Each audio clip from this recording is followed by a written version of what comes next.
Hello, everyone. We'll get started. It's 12 o'clock. I'm the facilitator for this session. So it's just my job to introduce Colum McAndrew, who many of you will know from his regular column in the Communicator magazine. He writes about Adobe issues. And Colum, of course, is taking over the organisation of this conference from next year onwards, brave man. And anyway. Foolish, I think. Yeah. So I'm looking forward to hearing what he has to say about social media today. Over to you, Colum. Thank you, Matthew. Okay, what I wanted to do today was not to evangelise social media and what it can do for you. I am going to present to you some of the uses for social media, particularly obviously in the tech comms arena. But I'm also going to show you some of the pitfalls as well and kind of leave it up for you to decide. I think that's the whole point of events like this, is that we come together, we share ideas, we take some of them away, we discard some of them, and that's the whole point. So we make up your own mind at the end of this. Okay, so I thought I'd start by telling you about my journey into tech comms. I started off quite a long time ago. I'm not going to tell you exactly how many years, but I started operating IBM mainframes, and in those days, the mainframes were massive machines, and they quite often went wrong, and when they went wrong, they went seriously wrong. And the only sort of recourse that we had on site were these banks of manuals, a bit similar to what you've got in front of you there. So you'd pull one off the desk, you'd go to a chapter, and you start reading. And they were heavily text-based. In fact, they were really just only text. And you get halfway down a page, and it would say, now what you need to do is refer to this other manual, chapter 16.1.2b. So you go down and get the second manual down, you repeat the exercise in that, and it said, go to this manual and look at chapter 13.1.2a. And before you knew it, you had half a dozen manuals on the desk, open at different pages, and you didn't know where you were coming or going. Of course, you had a second line of report. Remember these things you used to plug into the wall? Yep, and you sort of ended up sort of trying to sort of move to the desk with this sort of wire, and you couldn't quite reach the phone. And of course, the people on the other end of this phone just had the same as you. They just had the same manuals, or maybe a different set of manuals, but the same problem existed. I then sort of went on into training, actually. I became part of the firm's training department, and we used to produce training material. And it was still an IBM shop, so this is actually a later version of something called SGML, which is basically, you can tell by it's quite uncanny, actually, even though this was mid to late 80s. The tagging system is actually, if you know HTML, it's very, very similar. But anyway, we used to produce this. You literally have to type it in character by character, submit it to the mainframe, and then if you were lucky, the next day, out came a printout on one of those sort of perforated pages things, printed pages, and then you got, oh, damn it, I've left a full stop out, and the whole formatting was wrong. So that was my next step. Of course, in those days, you used to have these things called overhead projectors. Oh, we could use images. Wonderful, we could draw things, we could use colour. But, of course, it still had its drawbacks. Then, of course, things changed completely with Microsoft and Bill Gates coming along.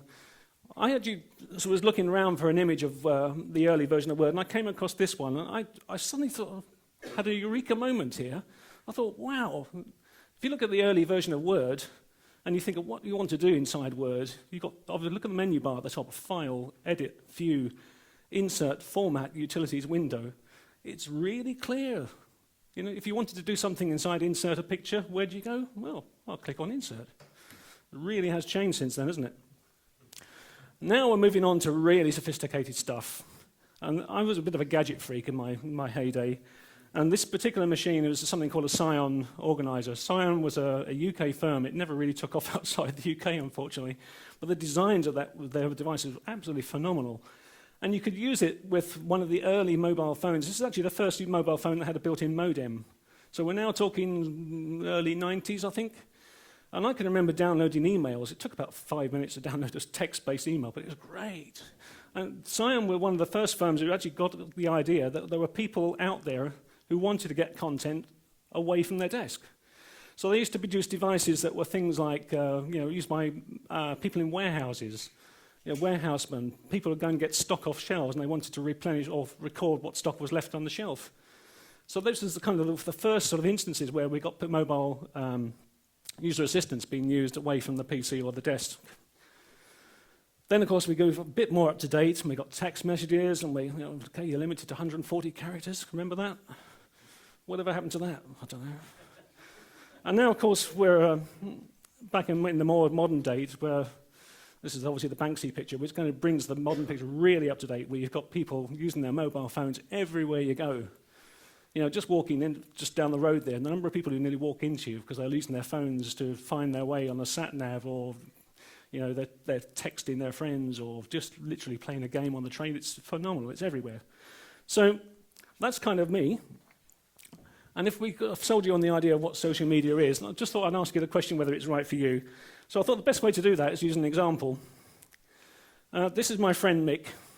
I should actually say he's a friend in a pre-social media sense. I've known him for a long, long time. He's actually my best man at my wedding.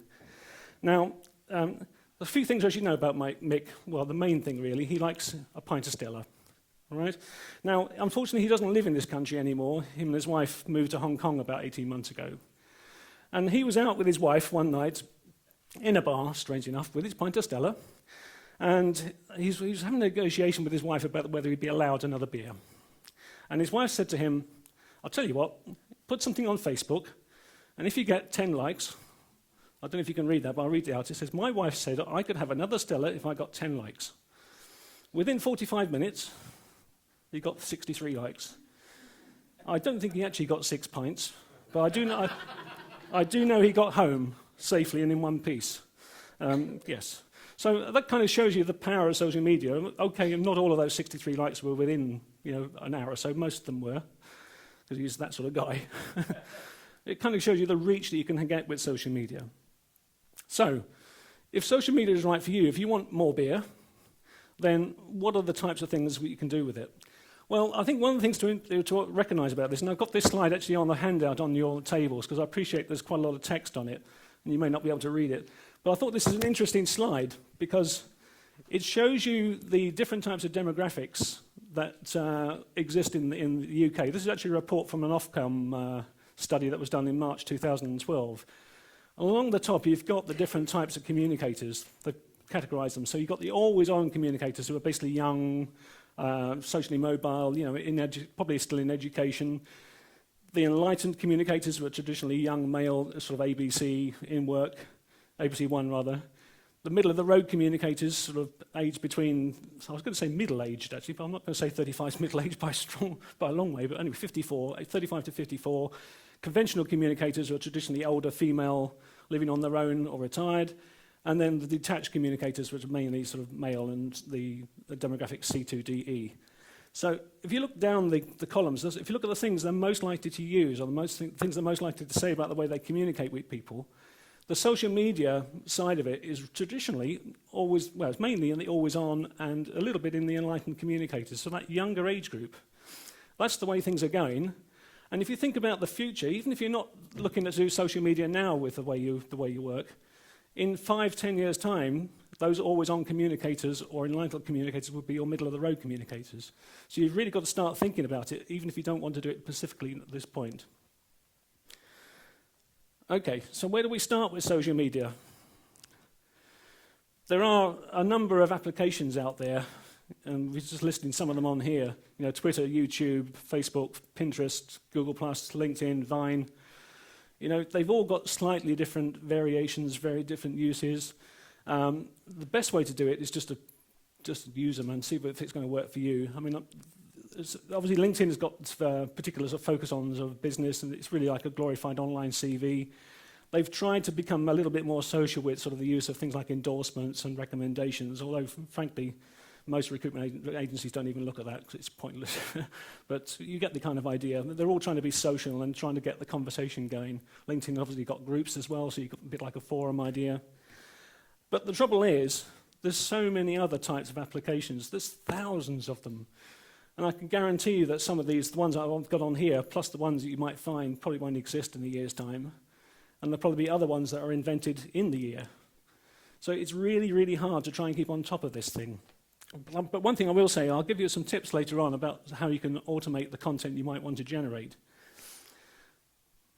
So let's look at the positives, why you might want to use social media. Now, some of these statistics have already been taken directly from Twitter, so you can kind of maybe take them with a pinch of salt, but they should be more or less right. If you think about it, there's 270 million active Twitter users around the world, of which 77% are outside the US. I thought that was astonishing, that figure. You can kind of expect Twitter to be predominantly US, at least I do anyway, because obviously most of these applications are created in the States. Something else that someone told me at an event about 2 or 3 months ago, which really sort of rocked my boat. If you think about Facebook and Instagram, I mean, just quickly, how many people have got a Facebook account? That's most people, about 2/3, maybe 3/4 of the people here. Okay, out of the people who didn't put their hand up, and so they haven't got a Facebook account, how many of you know somebody who has got a Facebook account? Which is pretty much everybody else. What I was told, which really kind of shocked me a bit, but when I thought about it, it was probably true. Out of those people who put their hands up in either of those two questions, the chances are that your face is somewhere on one of those platforms. So that's an incredible amount of data that's out there, which potentially could be used for nefarious purposes. I'm not saying it is, but it's an astonishing figure. And lastly, just that last one, about 78% of all tweets are sent from a mobile device. We've all got mobile devices now. There's still a few people with the old sort of Nokia, what was it? I can't remember the number of the phone, but the old ones that really just text-based. But most people have got mobile devices, and they're using them all the time. There are reasons, of course, why social media may not be right for you, and these are some of the common things that people say. So they say things like, well, I don't want the world to know what I'm doing. And these are all perfectly reasonable excuses for doing it. There might be security reasons why you don't want people to know what you're doing. You might just be private people. Maybe there's reasons inside the organization where they don't want to, maybe the marketing department starts to get involved, for example. So, oh no, you can't do that because we haven't got a social media policy. That's actually something that happened to us. We were trying to go out and evangelize some of our content, but before we knew it, there was so much red tape we had to jump through. We haven't actually given up on it, but it is a bit of an issue. You've got to get over that hurdle and try and convince people. I'll touch on that a bit later on. They say, I haven't got time. And there's no doubt about it. If you're going to start using social media, it can eat into your time. It's a bit like sort of anything else. We're employed as technical writers or technical communicators or whatever your job title is. Probably when you were hired, I bet social media wasn't even part of the conversation that people had as far as what your job spec included. So if you've got to include things like this, it's just an extra element which you've got to be careful of. The last thing that people say is, well, I don't really know what to say. And I think this is the one thing I would probably try and get you to think about a little bit more. I mean, it could be that you haven't got anything to say, but the chances are you have. And I think as technical writers, what we're very bad at quite often is to try and sort of if you like to use the word market ourselves about what we do. We do some fantastic work, and judging by the presentations I've seen so far in the last few days, there's some cracking stuff out there. But I don't think we really sell ourselves enough. So if you think a little bit harder about you've spent the last 6 months documenting the new release of your product, and you've got some new videos which are professionally done and blah, blah, blah, and you think, well, stick it out there, tell people about it, shout it from the rooftops. So this is kind of going on from what I've just said, really. This is looking at some of the uses you might want to think about with social media. So addressing user pain points. I've got an example here of, it's quite an amusing example. I use the word amusing in inverted commas because you'll tell why in a minute. This is an example of a customer of a well-known supermarket in the UK who was complaining about the service he got at one of their stores. Now, a lot of people are using social media, particularly Twitter, to complain about stuff. I've done it and got phenomenal responses. So this is actually a case of you'll work out who it is because it says in the tweets. So this is somebody. He just says, "I tried to buy some battered fish from Sainsbury's, but they didn't have a bar cod." It goes downhill from here, unfortunately. Now, Sainsbury's have got their own Twitter handle which looks out for these sort of things. And BT do it, I know Adobe do it. Oh, loads of people do it now. And they look out for particular examples where people are not getting the service they want. So they responded, were there no other packs in place? Oh, dear. Or was it the sole one on the shelf? You kind of get the idea. And he responds, I tried dropping you a line, but this whole situation has given me a haddock. Yeah, I know. And it goes on for pages and pages, so there's lots of fish puns, but you can kind of see that although it's a kind of a serious point, they've managed to diffuse the situation by sort of putting a bit of humour and communicating with the customer. Common issues is another one. I'm sure there are particular points of whatever product you're trying to use or you document where you know there are complexities, you know that there might be sort of particular issues that the customer might have. So why not, make sure your content is right, make sure it's correct, make sure it's good, and then send it out. Rather than actually let your customers come to you, go to them. New features is another one. So the number of people, just out of interest, how many people work for companies where they sort of stick new features in like a release notes or something like that, or what's new guide? There's a few hands going up there. Do you know who reads that? Does it get to your users? Oh, a few, yeah, Marjorie does. Right. Right. But you're the only one I can see. A couple of others. But most people don't. I've actually found that where I am, most of the release notes just sit on the desk somewhere. They go to the DBA or to the IT department, and the actual end user very rarely gets to see it. So by using social media, why don't you just go out there and just say, hey, we've just spent so much money putting this in, you'll really like this. It can be very useful for getting feedback. I mean, this is another thing that most technical writers struggle with, is getting that sort of contact with the users. We don't really, quite often, don't understand whether what we're doing is correct, whether the users find it useful. It's very, very hard to get that contact, direct contact with the user to get good feedback. Send a link out to a SurveyMonkey, or just ask. And lastly, this is probably a little bit more controversial, and it probably isn't for everybody, but why not, if you find a problem, let people know, let users know. I was looking through the Twitter feed for the conference yesterday, and I found, it was one of the Twitter products, but obviously the API obviously had an issue and it was down.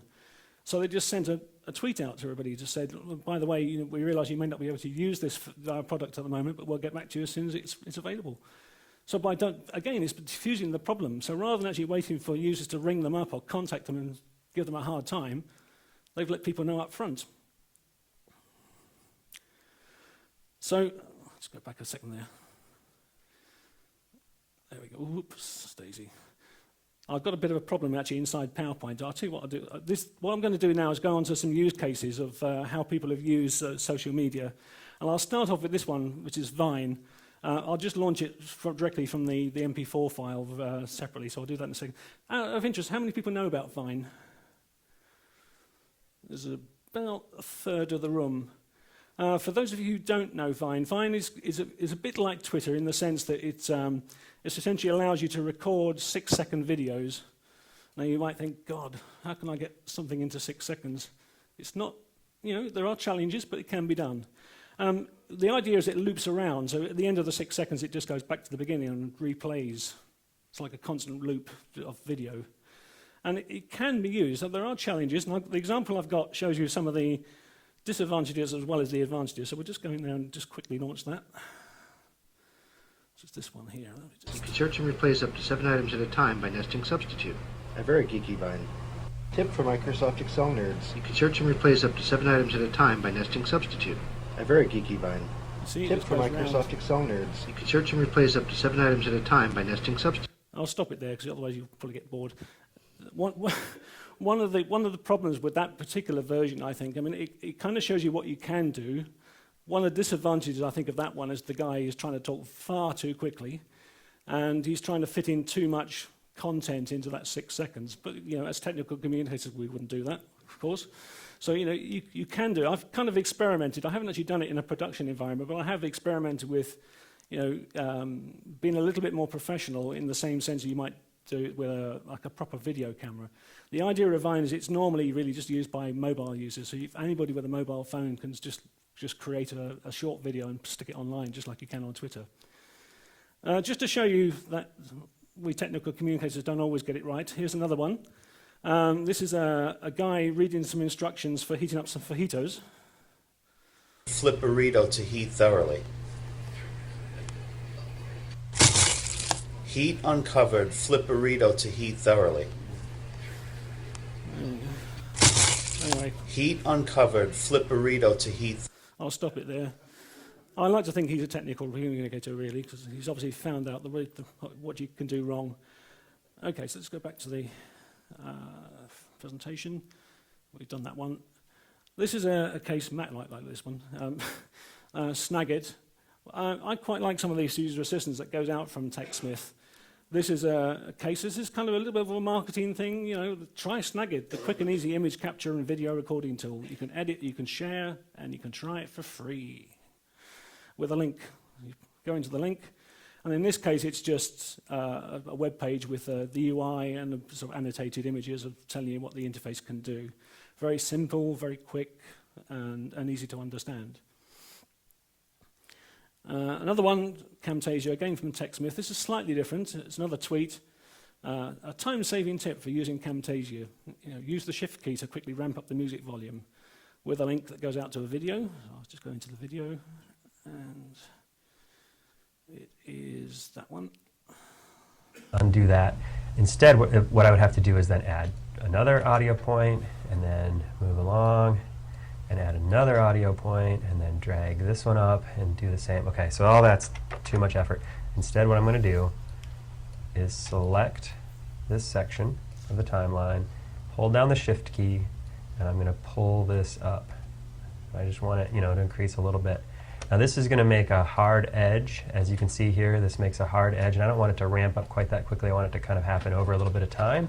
So I'll just drag this one in, drag that one in, and now I've got a nice area where the music bed comes up. Yeah, so I kind of cut out just a little bit of that. I mean, the actual video itself went on for, I think, about 10 minutes. Obviously, you want to hear me, not him, hopefully. Don't know. Okay, so that kind of gives you another example of using video. What else we got? We have, this is one via Oxygen. This is producing a Ditter map. Now, this one actually was interesting in the sense that it didn't use social media. Well, in the sense it just has a YouTube video, I suppose you could say it's social media. But here it's just about creating the Ditter map, which is here.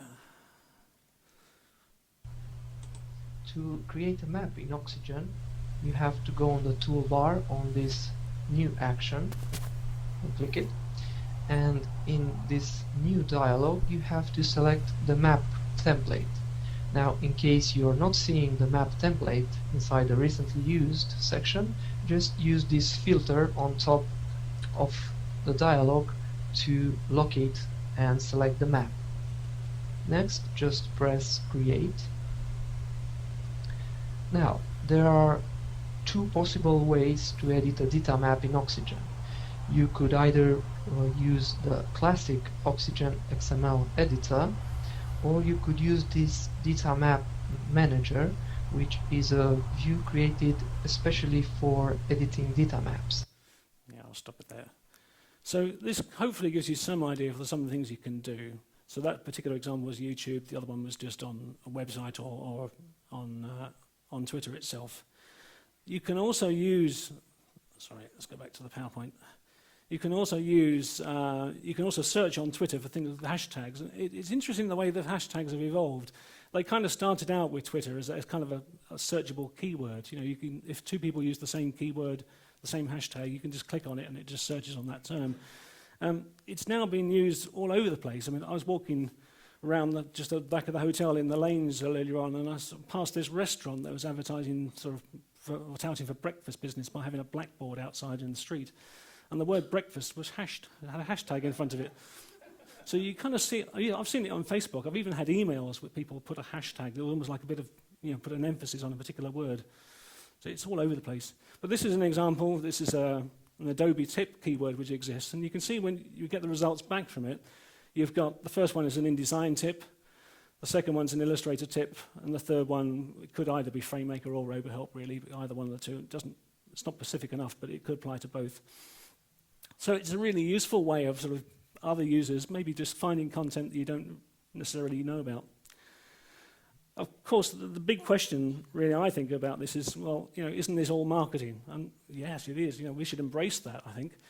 And this is also one of the drawbacks of social media. I kind of touched on it a little earlier. As soon as you start to use the word marketing, I think a lot of technical writers go, sharp intake of breath, and other people, particularly your marketing department, might want to go, oh, hang on, shouldn't you involve us here? And sure, you might be able to get away with it. I mean, to be honest, you could go, if you like, circumnavigate the marketing department. I'm not saying you should, but there might be ways you could do it in such a way that doesn't contravene what they're doing. But there could be difficulties in some sites, I know. I'm thinking of mine specifically, where there'd be an extra level of red tape you have to jump through, but it's worth doing. And I think if you can try and sell it in such a way that we are sending our message out to our users, then you can use that to get round it and influence people.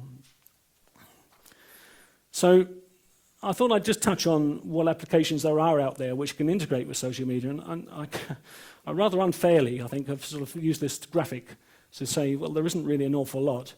If you look at some of the major help authoring tools, and you think, well, how do I integrate what we're authoring in those tools with social media? There's a little bit, but there's not a great deal. I mean, you've got sort of companies like TechSmith, I know, Matt. Yes, Tumblr, it's very good. I didn't think of that. I'll try to remember that if I do this again. So there's not a lot out there. TechSmith have got a bit of integration with sort of things. I know Camtasia can link with, what's it got? It's got Twitter. No, it hasn't got Twitter. It's got YouTube, and it's got its own screencast. Screencast is kind of their own version of YouTube. Snagit has got all sorts of plugins for lots more, things like Facebook, Twitter, WordPress, Skype, and a couple of others as well. But there's not a huge amount out there. But what I'm going to show you is some ways you can use what is there to link with other types of social media channels. One site I will mention is this. There's a guy, I don't think he's actually been to this conference before, but a guy called Willem van Wilden, who is mainly a RoboHelp user, but his site has got a very useful URL on it. He's a bit of a scripting wizard, and he's generated widgets which can sit inside the RoboHelp output, but he's also used them in non-RoboHelp output as well. He's used them on his own website, and he said that whilst you can just lift them and put them into other tools like Flare, you might find the generation process in Flare tweaks the code a little bit, or you might need to tweak a code a little bit, but he's more than willing to help you out on that. I mean, he's a very friendly and open chap. So if you wanted to just download his widgets and have a play with them, and if you do find that you need help, just contact him via his site, and I'm sure he'll be willing to help. So the idea, of course, this is that you just get those little widgets. You've probably seen them on lots of different forums on online websites, where you just get the icons at the top or bottom, wherever you want to put them.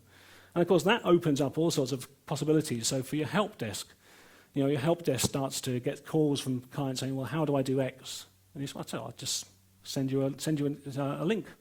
Or you can start to sort of, your marketing department can start to, or you can start to sort of email out links to various web pages.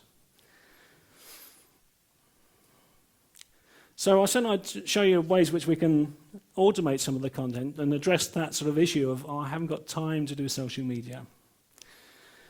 Twitter can link to Facebook. So if you put a tweet out, it'll automatically send the content to your Facebook wall. Instagram can do the same for Twitter and Facebook. Vine, because it's really part of the same stable as Twitter, can send out to Twitter as well. And lastly, you've got this one called Zapier, which is basically a YouTube monitoring site. So if you put YouTube content out there, it monitors and picks it up and posts to Twitter, to your Twitter feed. So there's lots of different ways. I mean, these are just some of them. They're probably the better known ones, but there's lots of other ones out there as well you can use if you want to. Now, as far as automating the content is concerned, there are a number of different ones. Yeah, I've just picked a few here.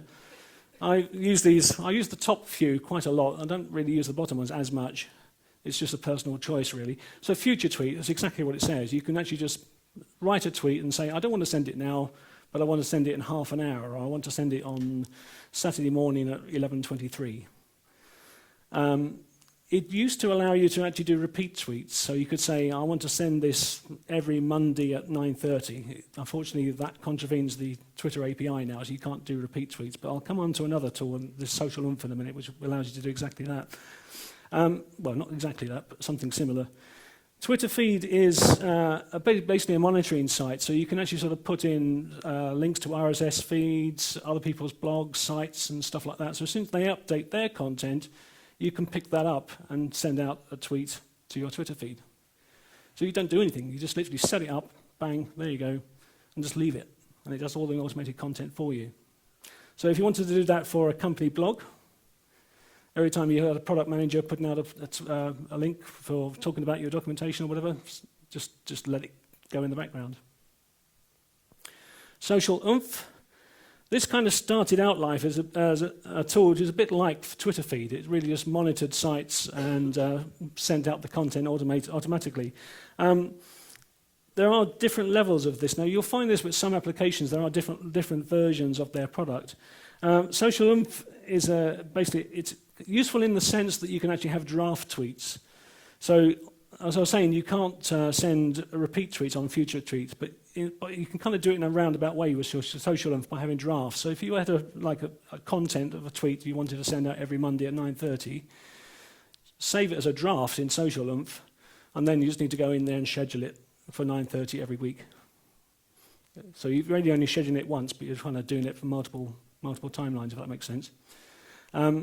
Deliver it, which has got lots of different. It's actually a scalable product. There is a free version, which it's basically a tool which again monitors various content and then sends content out to various social media channels. With Social Oomph, you can actually have up to 5 feeds and 3 social media channels for free, straight out the box. You can scale it up. I think there's 3 different levels overall, up to goodness knows how many social media channels, if that's rocked your boat. But that's probably only for sort of quite large-scale operations. And then lastly, if this, then that, which is another sort of application that monitors YouTube and then sort of sends out content to social media channels. So it might be worth looking at that one.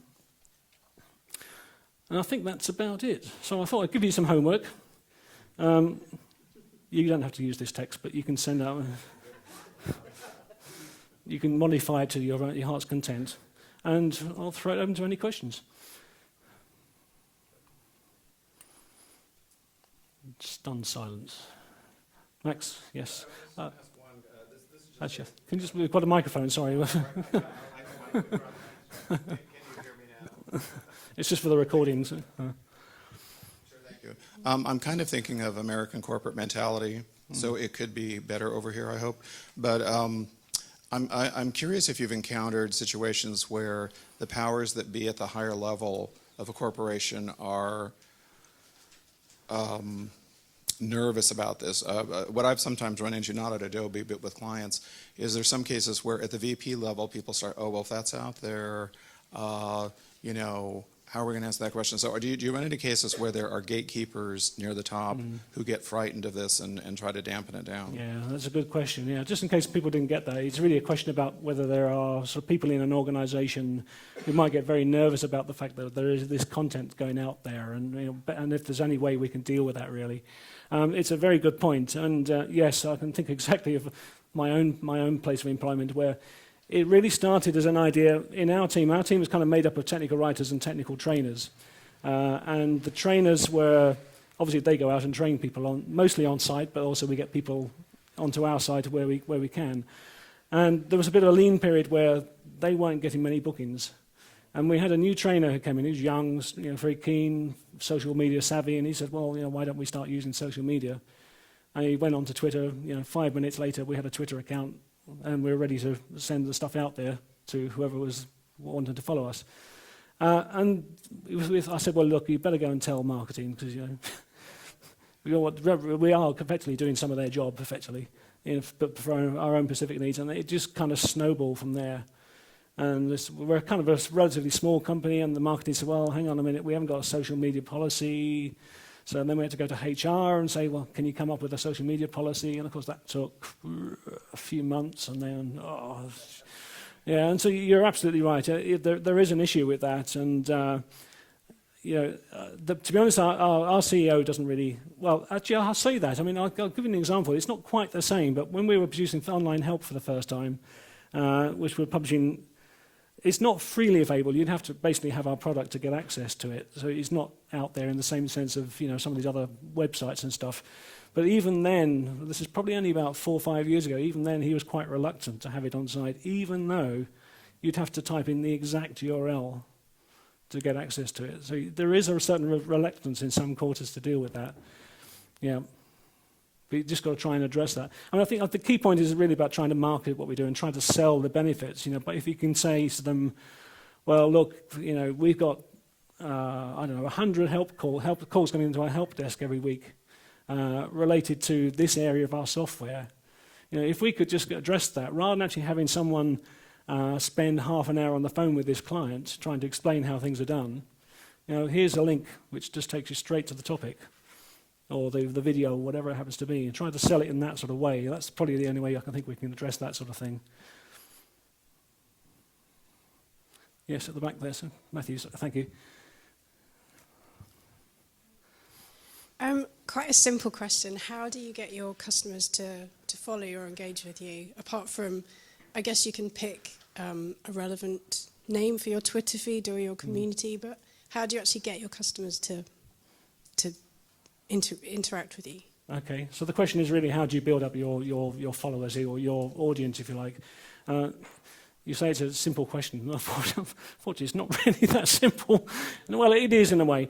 I mean, to be honest, it just comes with time. I mean, I don't know how many followers I've got on Twitter. It's under 1,400, so it's not by Twitter standard. That's puny. To be honest, it does take time. You have to sort of go out there and put yourself out there, and eventually people will recognise you and follow you. I mean, it's really weird. I mean. When was it? About 3 years ago, I was at this conference when it was in Oxford. We used to go to Fame in Oxford. And I put out a tweet about being in Oxford, the TC UK conference. And within about half an hour, I had a tweet, or I had a follow from a carpet shop in the centre of Oxford who said, if you're at the loss for something to do and you want to buy a carpet or words of this effect, come along to us. So, okay. Well, not really in the word. So you can kind of... it's a bit sort of putting yourself out there and sort of looking for opportunities and sort of saying, well, look, here I am, follow me. And some people will, and some people will go, I don't want to buy a carpet, but I want to buy a 4x4 or something. I don't know. So there's no real hard and fast answer, but it's really just about, if you like, advertising, marketing again. Does that sort of help? Just to add to that, though, if you use the right hashtags, then people, as you said in your talk earlier, like you've got TechCom up there, people will look for TechCom type hashtags. That's so true. even if you start off with no followers and you're using TechCom, then you tweet with a hashtag TechCom, they might find you.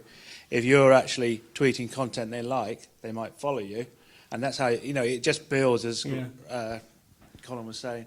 That's a good point. Yeah, I mean, I've found out useful things from people just exactly doing that. I'm looking for a particular term and I search on it and I find someone who's replied to or used that hashtag that I didn't know about. So, and with a bit of luck, they'll follow you back. And there are various, I think there are various tools APIs out there you can actually auto-follow, and of course you can advertise now on Twitter. So you can, I don't know how much it costs because I haven't tried it, but you can actually, there are services where you can sort of promote your user ID. It costs you, of course, but you can do that sort of thing.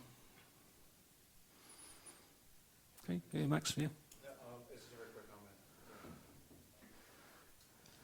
Thank you. I've been experimenting with Twitter about since it's come out, and this might just be my experience, but I'll throw it out there.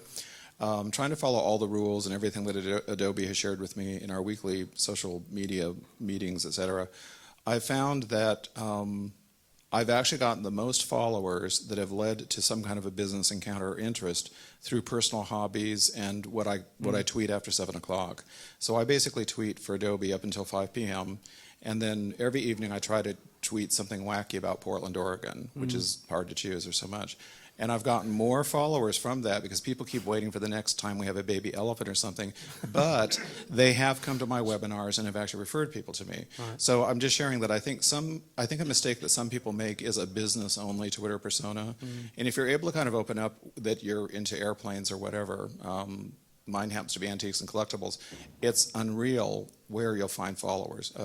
As Peter Grange would know, there's a whole fountain pen colony out there, including a lot of very wealthy Jewish women in New York who have since led to prominent social leads. So right. I'm just saying, put a little of that into. Yeah, it's true. I probably don't do enough of that, to be honest with you. But yeah, you're absolutely right. Yep. And of course, it's going back to that thing about the carpet shop again, as soon as you mention things, people pick up on it. Yeah, too true. Any other questions? All right, in that case, I'd like to thank Colum very much for that session. Thank you.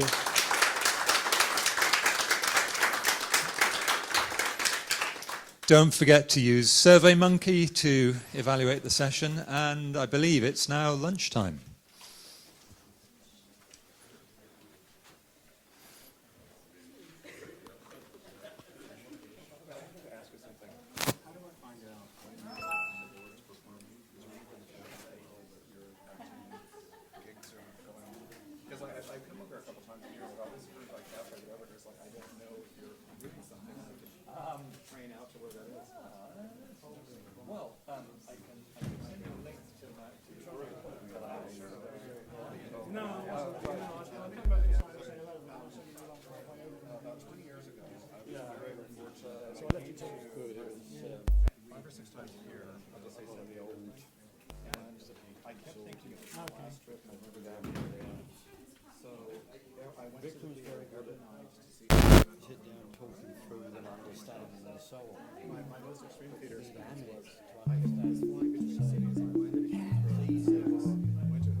Vibrations of tremors that shook long ago.